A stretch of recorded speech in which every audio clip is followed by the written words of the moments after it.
रितु की नई नई शादी हुई थी और वह बहुत ही अच्छे कपड़े पहनकर और तैयार होकर बाहर आती है।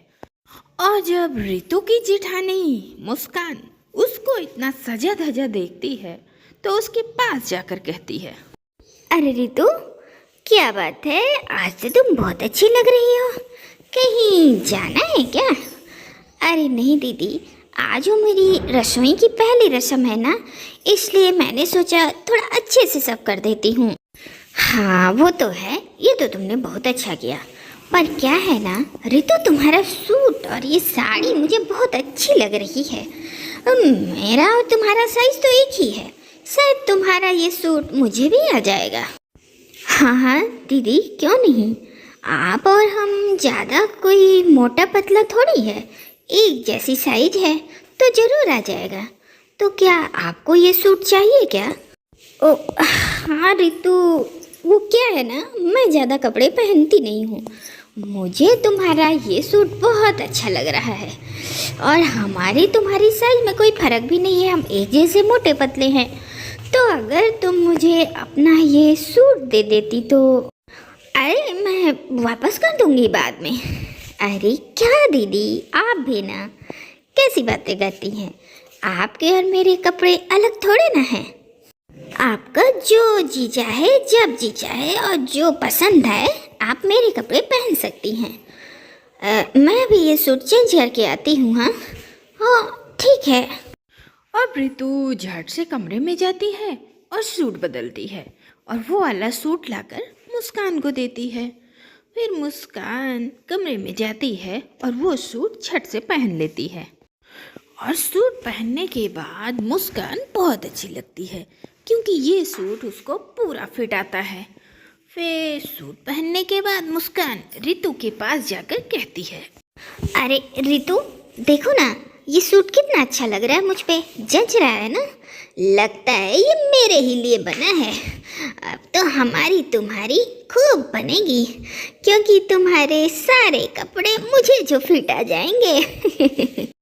हाँ हाँ दीदी, क्यों नहीं, आप बहुत अच्छी लग रही हैं।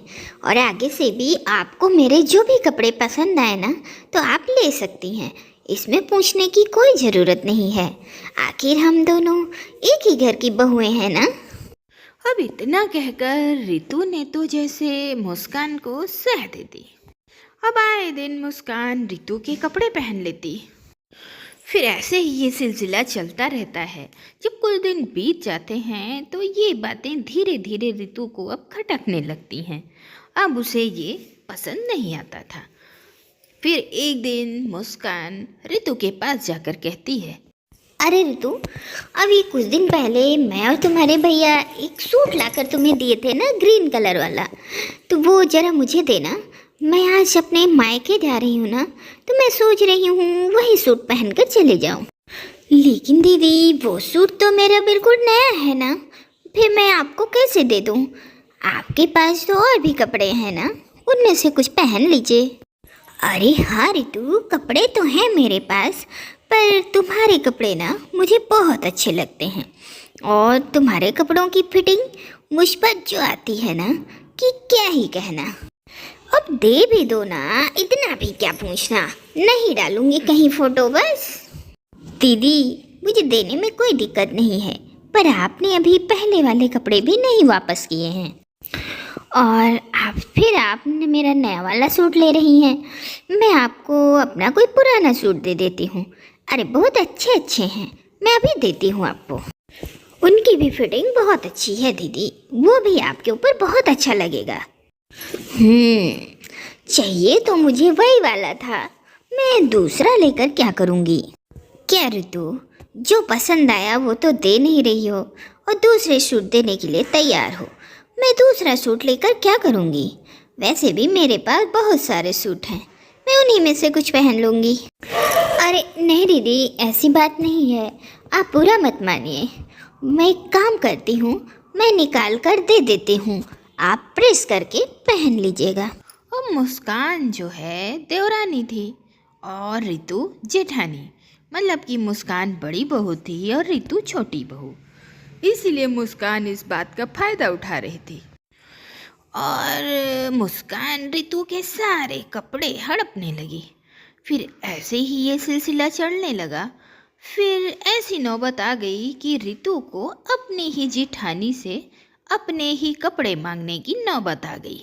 लेकिन ये सब मुस्कान को बिल्कुल समझ में नहीं आ रहा था। वो तो अपनी देवरानी के मांगे हुए कपड़ों में ही बहुत खुश थी। ये सब रितु की सास मनोरमा देख रही थी। फिर एक दिन रितु अपनी फ्रेंड से मिलती है और उसकी फ्रेंड गीता रितु के कपड़े देखकर कहती है, अरे रितु, तेरा पति तुझे कपड़े नहीं दिलाता क्या, जो तुझे अपनी जेठानी के कपड़े पहनने पड़ रहे हैं? ऐसा कुछ नहीं है, मेरे पति मुझे बहुत अच्छे अच्छे कपड़े दिलाते हैं। ये भी उन्होंने ही दिलाया है, देखो अच्छा लग रहा है ना।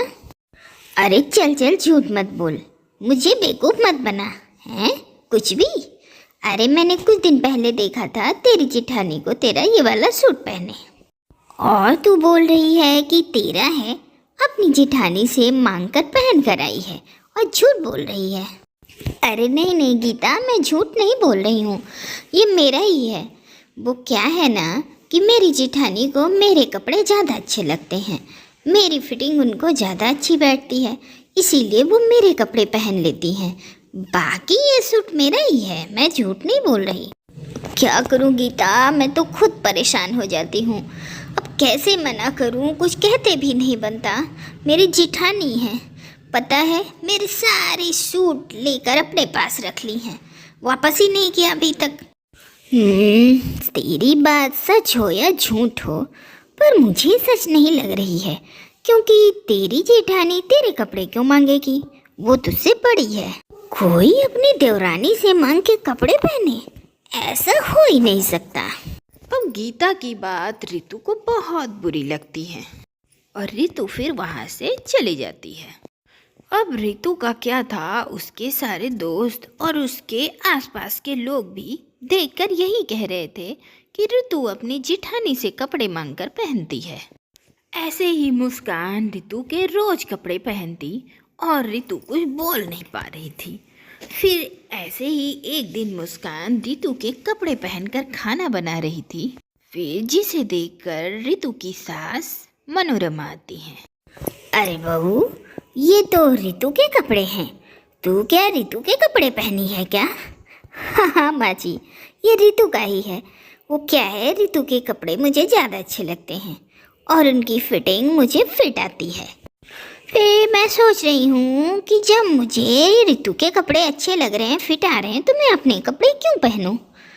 हाँ, तू रितु का कपड़ा एक बार पहनती तो चल जाता, लेकिन तू बार बार पहनती है तो अच्छा थोड़ी लगता है। अब रितु कुछ बोल नहीं रही है तो तू उसका फ़ायदा उठा रही है। माँ जी, अब क्या रितु और क्या मैं, हम दोनों ही इस घर की बहुएं हैं। जब रितु को कोई दिक्कत नहीं है तो आपको क्यों दिक्कत हो रही है? अगर रितु को कोई दिक्कत होगी तो मैं नहीं पहनूंगी, बस ठीक है। हम मुस्कान की बातों से मनोरमा समझ जाती है कि मुस्कान रितु के कपड़े वापस नहीं करने वाली, इसलिए वो इसको सबक सिखाने की सोचती है। फिर अगले दिन मनोरमा मुस्कान के कपड़े पहन लेती है और फिर मुस्कान जब अपनी सास को अपने ही कपड़े पहने हुए देखती है तो कहती है, अरे माँ जी, ये तो मेरे कपड़े हैं, वैसे आप बहुत अच्छी लग रही हैं, पर आपने मेरे कपड़े क्यों पहने हैं? अरे बहू, क्या तेरा क्या मेरा, अब हम दोनों एक ही घर में तो रहते हैं और फिर हम सास बहू हैं, तो ये तेरा मेरा क्या? और तेरी फिटिंग भी मुझे बहुत अच्छी आ रही है बहू, अब तो मैं बस तेरे ही कपड़े पहनूंगी। हाँ, और अगर मैं पहन भी रही हूँ तो घिस तो जाएंगे नहीं, तो तुझे तो कोई दिक्कत नहीं है ना अगर मैं तेरे कपड़े पहन रही हूँ तो। लेकिन माँ जी, अब सास होकर बहू के कपड़े पहनेंगी तो अच्छा थोड़ी लगेगा। और माँ जी, आपके ऊपर ये कपड़े बिल्कुल अच्छे नहीं लग रहे हैं, तो आप मत ही पहनो, फालतू में कपड़े खराब मत करो। माँ जी, सच बताऊँ ना तो आप अपने ही कपड़े में बहुत अच्छी लगती हो, पर बहू मुझे तो तेरे कपड़े बहुत फिट आ रहे हैं, कहीं से कोई तंगी तो आ नहीं रही है, इसलिए मैंने तेरे कपड़े पहन लिए। और वैसे भी अभी तो मैं जवान हूँ, जमाना बदल रहा है, तो जमाने के साथ साथ मैं भी तो बदलूंगी ही ना। और वैसे भी मुझे कोई दिक्कत नहीं है, अब तुझे कोई दिक्कत तो नहीं है। अब अपनी सास की इस जवाब से मुस्कान का चेहरा उतर जाता है और वह कुछ कह नहीं पाती। अब आए दिन मनोरमा अपनी बड़ी बहू मुस्कान के कपड़े पहनती और फिर वापस भी नहीं करती। फिर ऐसे ही ये सिलसिला चलता रहता है और मुस्कान भी अपनी सास को कोई जवाब नहीं दे पाती, क्योंकि सास भी वैसा ही कर रही थी जैसे मुस्कान कर रही थी रितु के साथ। ऐसे ही कई दिन निकल जाते हैं तो मुस्कान को लगता है कि अब तो कुछ बोलना ही पड़ेगा। माँ जी, अब हद हो गई है। अब मुझे नहीं पसंद है कि मेरे कपड़े कोई पहने। अरे एक बार पहना, 2 बार पहना, अब तो हद ही हो गई है कि रोज रोज आप मेरे ही कपड़े पहनती हैं। अच्छा, तो अब तुझे बुरा लग गया बहू? और तू जब यही काम रितु के साथ कर रही थी तो तब तूने नहीं सोचा अब उसके कपड़े भी तो तुम रोज रोज पहनकर जा रही थी? अरे मुस्कान बहू, जब तू वो चीज़ सह नहीं सकती तो दूसरे के साथ तू क्यों कर रही है? और मुस्कान को अपनी गलती का एहसास हो जाता है और वह फिर कभी ऐसा नहीं करती। और फिर मुस्कान उस दिन के बाद से अपने ही कपड़े पहनने लगी और रितु के सारे कपड़े वापस कर दिए।